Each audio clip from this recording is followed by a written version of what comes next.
Has this ever happened to you? So happy I could be outside today.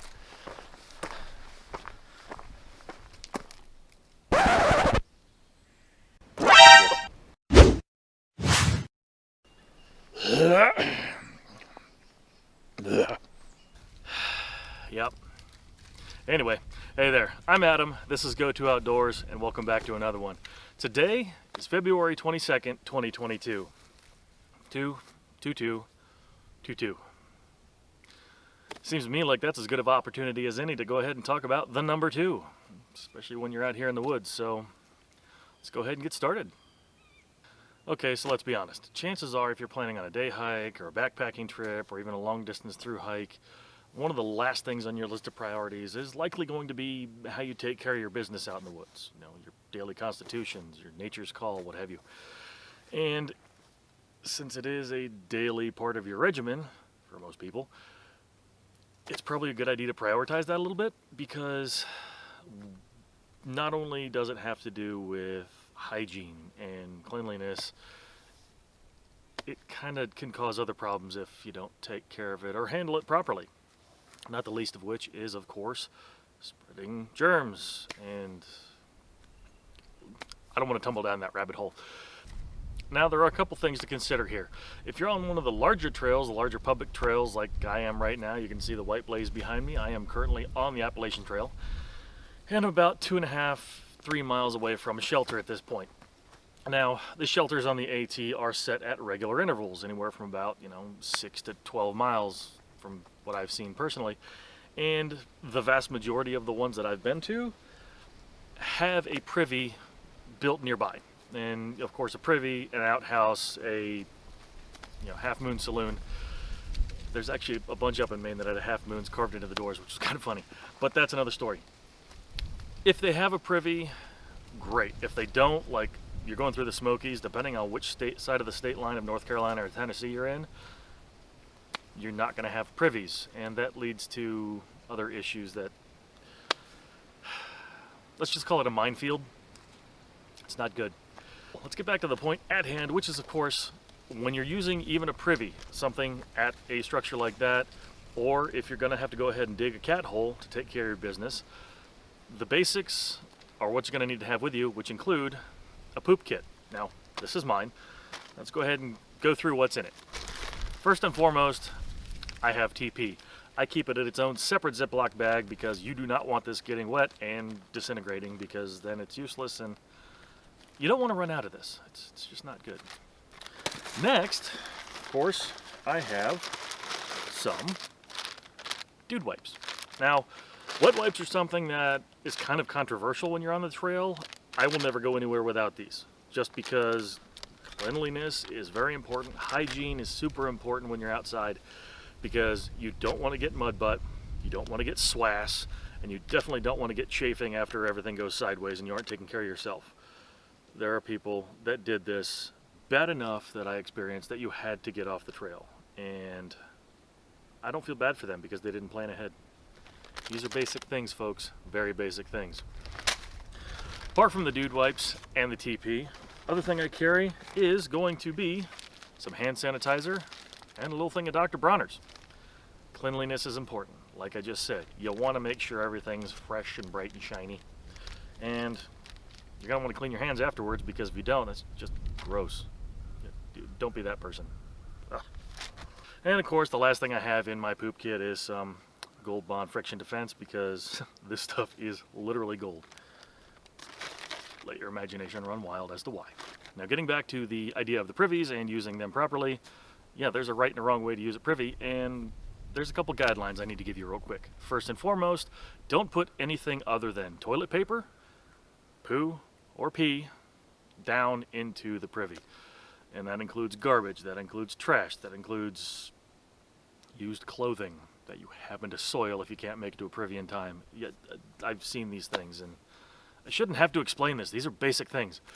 And of course, if you carry along the wet wipes, like the dude wipes, like I do not put those into the privies. Pack those out. It sounds horrible, but it's what you have to do. Even the flushable wet wipes do not break down in a privy, and someone's going to have to go in there and fish those out. because you're lazy and don't want to pack that out. Don't do that. The people that take care of the privies on the AT especially, they're volunteers, and they don't have to put up with your shit. Literally. They deal with enough already. The other thing you need to pay attention to when it comes to a privy at a certain shelter area is its proximity to the tenting area and water sources. There's a couple that I saw that were kind of under the minimum guidelines of being away from a water source, and I'm not awesome with that. Those were nights that everybody double filtered and then boiled water in order to make their food and coffee the next morning.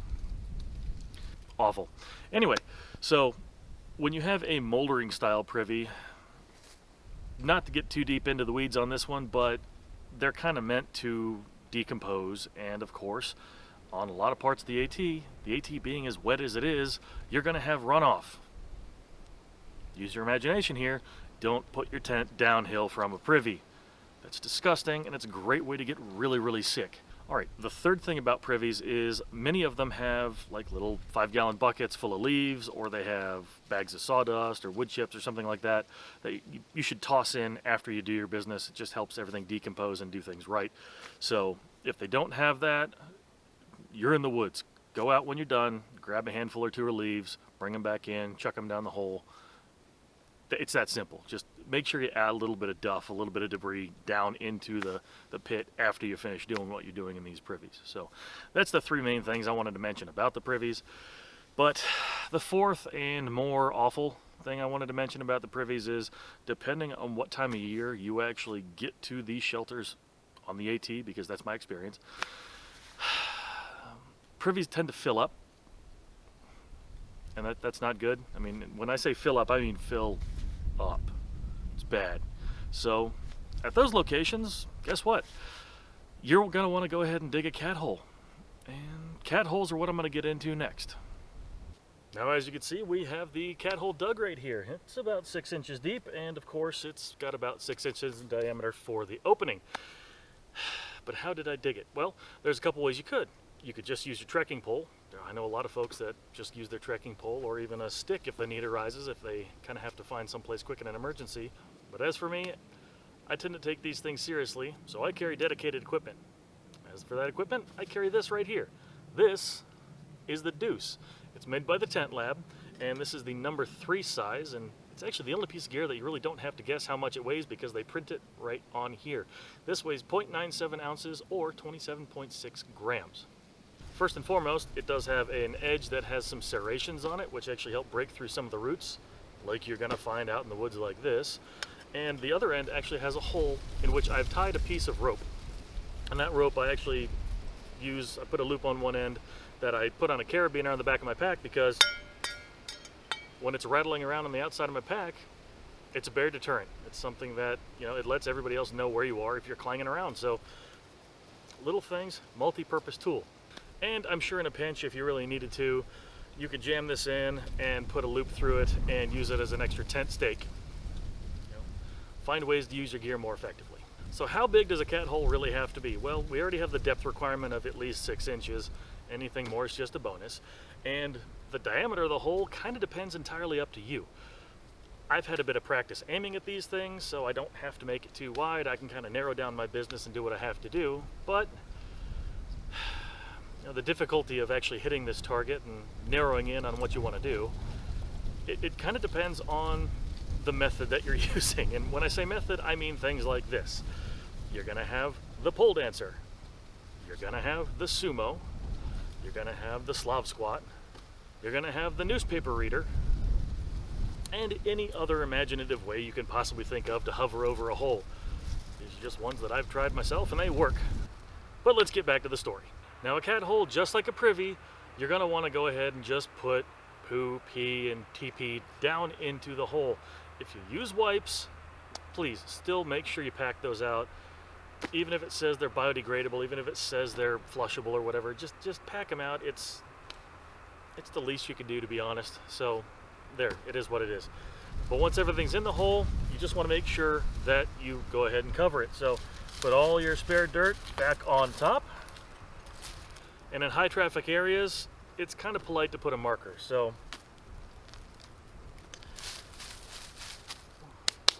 That way people at least know kind of to avoid that spot. Like I was mentioning earlier, the minefields, especially in the Smokies, you're going to want to go 0.2, 0.3 miles up or down the trail from the shelter just to get away from the minefields. And I'm going to leave it at that. There's some high traffic areas that just get disgusting. Let's go ahead and sum things up. So to sum things up, there's a couple basics you need to remember, but doing your business in the woods is not really that difficult. You know, dig a proper cat hole. If you miss your target a little bit, and it happens because, let's face it, if you're trying to hover and do things for the first time and you don't have much practice, you might miss, but if you can center it on target, yeah, you're good to go. Just cover it up, mark it if it's in a place where somebody might accidentally step into it. It's just be courteous about it, but just make sure you handle it.